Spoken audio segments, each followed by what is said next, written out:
This is Capital Games. I'm the Wiz. And I'm Zero. Zero. We took the day off for President's Day, so I hope you had a happy President's Day? It was mostly a quiet one for me, and I know we were talking before the show, and unfortunately, today is yet another quiet news day. Yeah, I know. And usually we would try to find something to actually talk about. And then we remembered a little old segment we used to do every episode of the podcast. And as such, we've decided to just do this. So, Zero, I have a question for you. All right, there we go. Hey, welcome back. Okay. So, I came up with this question, just out of the blue. And I'm thinking, if there's something that gamers nowadays do not like, it is the live service games. And the reason why they don't like it right now is because a lot of games are becoming live services when they really didn't need to be. Perfect example is Marvel's Avengers from Square Enix. Did that have to be a live service game? No, not really. Did Babylon's Fall? No, not at all. But that doesn't mean the live service is inherently a bad idea. So the question I have for you, Zero, is this. What game or game series or game type do you think would make a good live service game? This is probably going to get a lot of people's goat, and I fully expect it to, but I could easily see if Nintendo and the Pokemon Company in general were to take very, very good care of it. A live service Pokemon could definitely be something I could see a lot of people getting into as long as it was done correctly. Aren't the last two technically live service Pokemon games? Or what exactly do you have in mind as to what you would qualify as a live service game? We're talking something on the scale of like an MMO. Okay. So just like constantly revolving events, custom raid events, kind of like what you see with Pokemon Scarlet and Violet right now.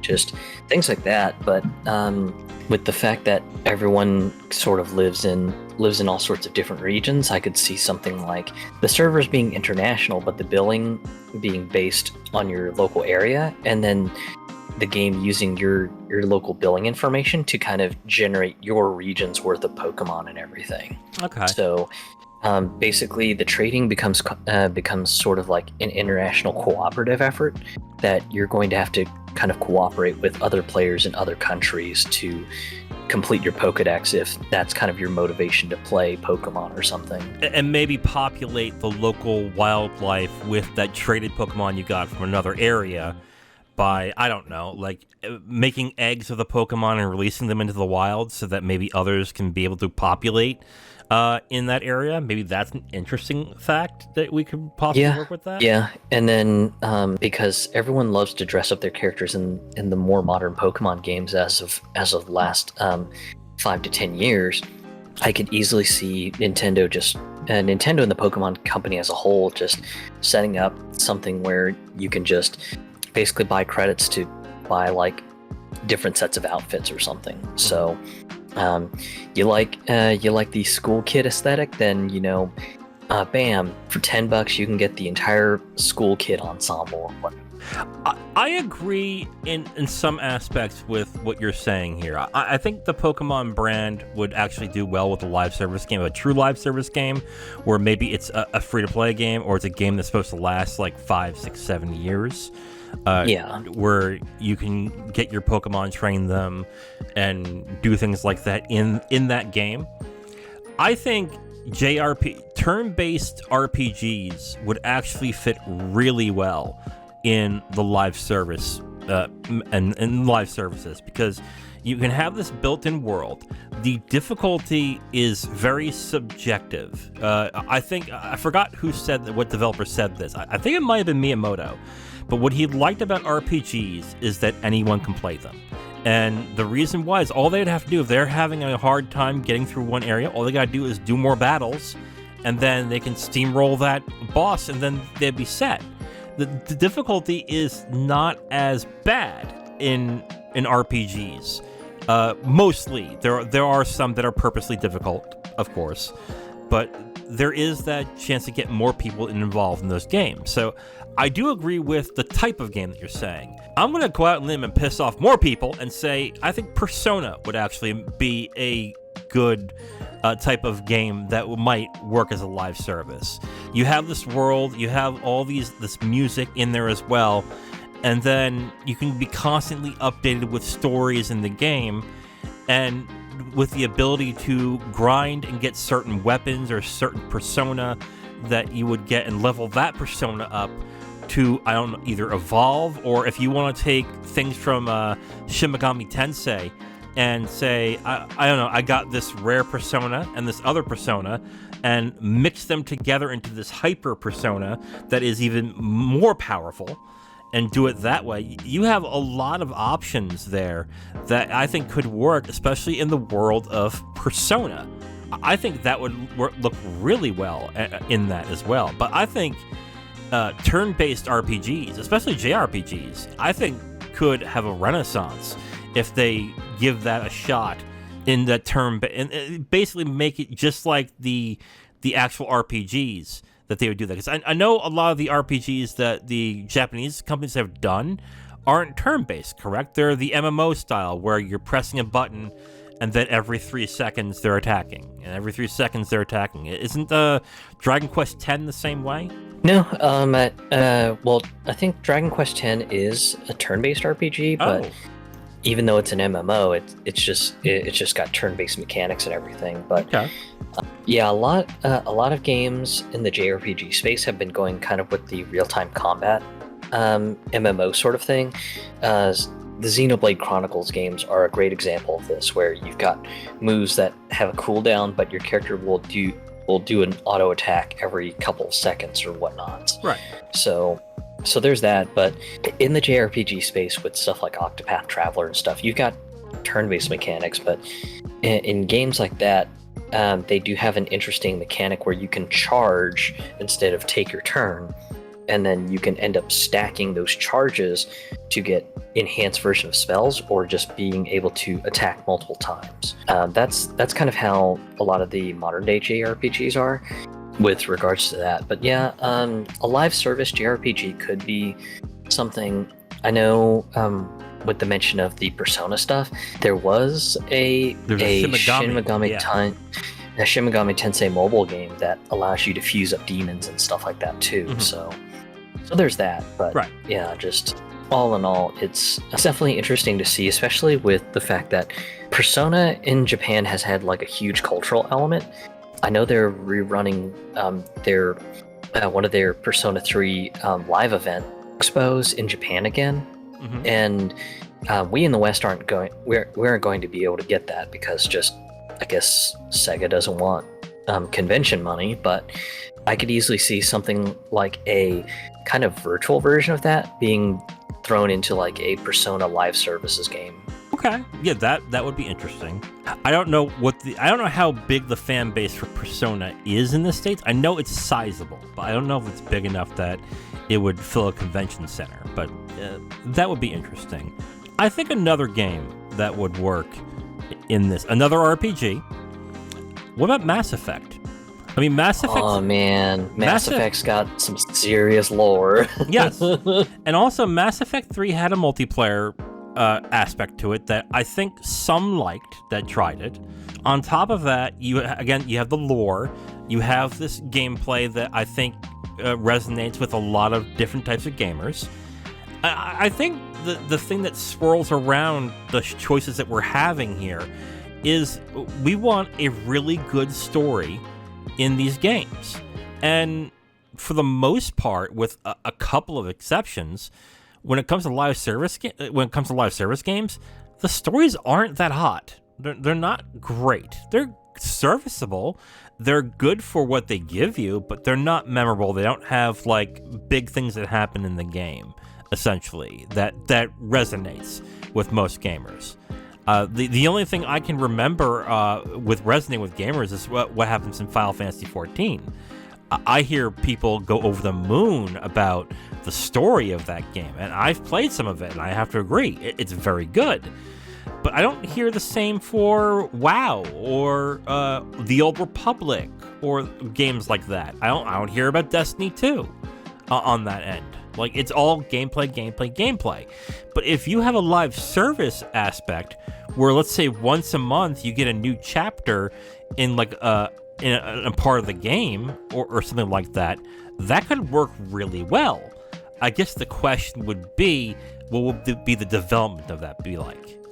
And what would happen if something goes wrong at some certain point with the story elements, I guess, would be the issue with that. But I think these types of games where it constantly feeds you content in story form would actually work really well in this. I think the Mass Effect fans would probably love something like this if it was handled with the utmost care. Yes. So, and when I say utmost care, I'm talking about, just no excessive season passes, no forcing people to like a multiplayer PvP mode to get the best rewards or something like that. Just, it would have to be handled with the utmost care. I'd almost say they would almost have to treat it almost like Final Fantasy XIV and just be absolutely respectful to the story. If they were able to be completely respectful, then I'd say it could be something that could definitely have some potential. But I know with EA being a little bit stingy on the wallet, it's definitely something that's kind of moonshot material, unfortunately. Yeah, you would have to put in a lot of care with the story and with the characters. It would have to reach the same heights of writing that the Mass Effect 1 and 2 did, and the Dragon Age Origins did in order to do that. And those types of writers are expensive, and they demand a price like that because they've earned the right to demand that price. And also to expect them to be on 100% of the time is also kind of hard in that aspect too. I just think that I think when one company does that right and does the turn-based live service game right, you're going to open up a whole new floodgate of games that will get a lot of people interested in those types of games. Of course, then the question becomes, when they turn that game off, now what? Are those stories gone forever? Which honestly might be, yes, they are. Unless you unlock the option to play them offline when you beat the online version. I don't know. But I think that's untapped potential there. That if someone does the turn-based game right, I think you have a lot of JRPG fans who at first will be like scoffing at it, going, oh my god, no way. But all you need is that one game. All you need is that one game to prove that it works and it's great and that you want to play it, and they'll flock to it. It is basically what my feeling is. Like, I think, honestly, at first, people will scoff at a Persona live service game. But then if it is as good as the other Persona games, they'll play it. This is probably going to be another one that's going to be very, very touchy to people, but probably a very, very solid Dark Souls style game. As a live service game, because I could see the PvP nerds getting completely nuts, just wanting to bling out their characters on like the sweetest armor and stuff like that. I could see stuff like PvP seasons, just, hey, head over to this arena in this particular part of the map and participate in the weekly PvP matches, and the more you rank up, the more you get sweeter rewards out of the season pass and stuff like that. So I could see just a lot of Dark Souls fans who are very, very, very deep into the whole PvP culture going absolutely insane with wanting to kind of jump into something like that if it was done with the absolute utmost of care and without getting too overly hammy on the microtransactions. Right. Now, we're talking, I guess we should point out what we mean by live service in there, because I think someone's going to point out Elden Ring is a live service game. But I think what we're talking about here is something that's always online, constant updates, and features a community aspect that draws people in to keep them in that game. Once you're done with Elden Ring, you're technically done unless you just want to start over. Is from what I've heard, there isn't a lot of that community aspect in that. In fact, those games are kind of anti-community in a way. But that's what we're saying, correct? Yeah. Mm-hmm. Okay, so just a game with constant updates. Right. So yeah, I would say a Dark Souls of that might not be such a bad idea. And now, people will definitely say to me, oh, these are definitely live service games, but let me qualify this. It's astounding to me that sports games have not gone this route. Now, they go by this route by releasing a new game every year, so they depopulate their old game as soon as the new one comes out. So what I'm saying is that they would have one version that they would release, either free to play, or if you want to make it $60, that's fine. But you release that game, and then you update that game every year. Is essentially what I think, which is I think the dream of most sports gamers is that I just want the one disc, pop it in, and then I'm playing NBA 2K. That's all I want. I think that would work, especially with the card games, the Ultimate Team games that they have. Because you would just update those rosters with new cards, like every month, every 2 months, every 3 months. Even when it's off season, you can do that. Like you can, like my thought process, like for example, I play MLB The Show. What they could have easily done was after the World Series, they have Finest, which is the best players of that year get 99 finest cards that are overpowered. So they have those cards. And then the next one will be Hot Stove cards. All the prospects that were announced, that were put in there, they will be given 65 cards that can be leveled up to 90 cards and have those types of things as well. Or if you want to have cards based on people that change teams, you can do that. You can update your game year round. But what they do now is that when the season's over, the updates are over, and you have a dead game for about 4 months until the new season comes out. That especially happens with Madden. NFL lasts for about 4 seasons, and then for 4 months, and then 8 months, it's a dead game. That's not a live service game to me. That is basically you are updating you're updating a game for about 4 months, and then it's done after that. That's all you're doing, in my eyes, at least. And that's one that has had a bit of a interesting history, because I believe towards the late end of the Dreamcast, one of the 2K football games was considering experimenting into a live updating roster that you would basically have several years of support where the game would just constantly get updated rosters, updated stats. If a player was out for an injury, you would get a live update saying, hey, I'm sorry, that player is not available for like this week because they're out on injury or something. Mm-hmm. And it was something that Sega 2K football games were considering it with experimenting, but I think at the time they ended up running into issues with the licensing fees with the NFL, and I think that was kind of where the dream died. Right. And for anyone who hasn't realized it, the Sega 2K games eventually ended up being bought up by Take-Two, and that's what brought about the literal Studio 2K games. Right. Yep, absolutely. Yeah, these are definitely games that I think if they were just live service games, I think gamers would be okay with the fact that they don't update them as much every year. Like if this was I bought this for $60 and I get to play this game for 4 years, they'd be okay with the fact that they don't get updated gameplay as much. Because the problem is now you spend $70 on a new game every year with very little updates. And that does get on gamers' nerves after a certain point. But if it was a live service game, you would have no problem with it. You wouldn't hear that as much. And you would get them more excited for the eventual new game that comes out. Like, look at Destiny 2. When Destiny 3 comes out, do you think it's going to sell like hotcakes? I think it will. Because when they see Destiny 3, they're like, oh my god, that's going to be a huge update. They're going to change so much stuff. And they'll get people more excited to buy that one disc.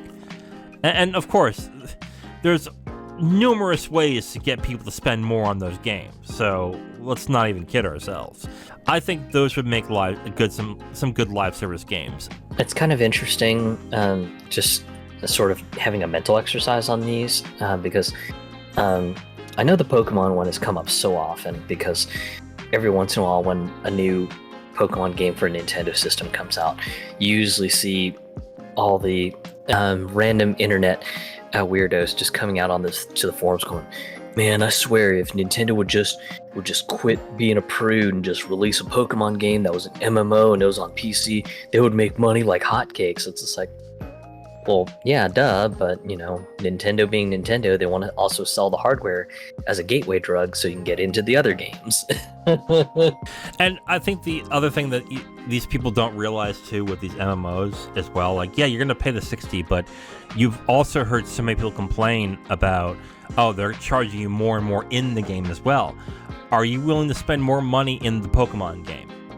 Like, are you willing to do that? Because if you want the MMO, they're going to charge you for other things too, so be wary of that as well.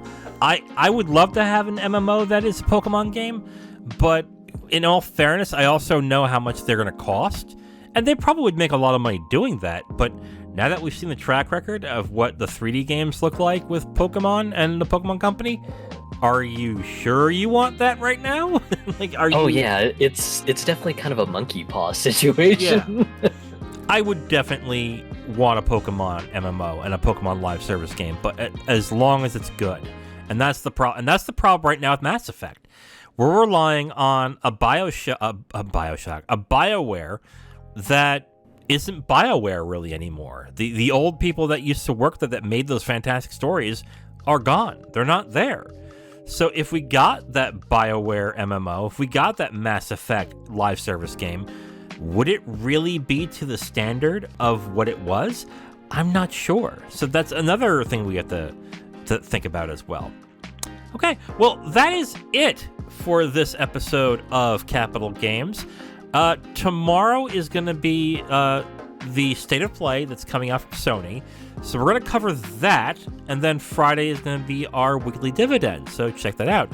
Are you looking forward to anything on the State of Play Zero? Do you have a wish list of what you might hope to hear from it?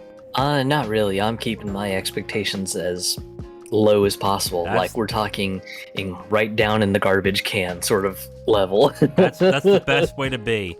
You can't be like me and hope there's going to be a new Ape Escape and be disappointed every time. So, yeah, that's probably the best way to be. So, anyway, tune in next time where we talk about the State of Play that happens on Thursday. I am The Wiz. And I'm Zero. And we'll talk to you next time. Bye.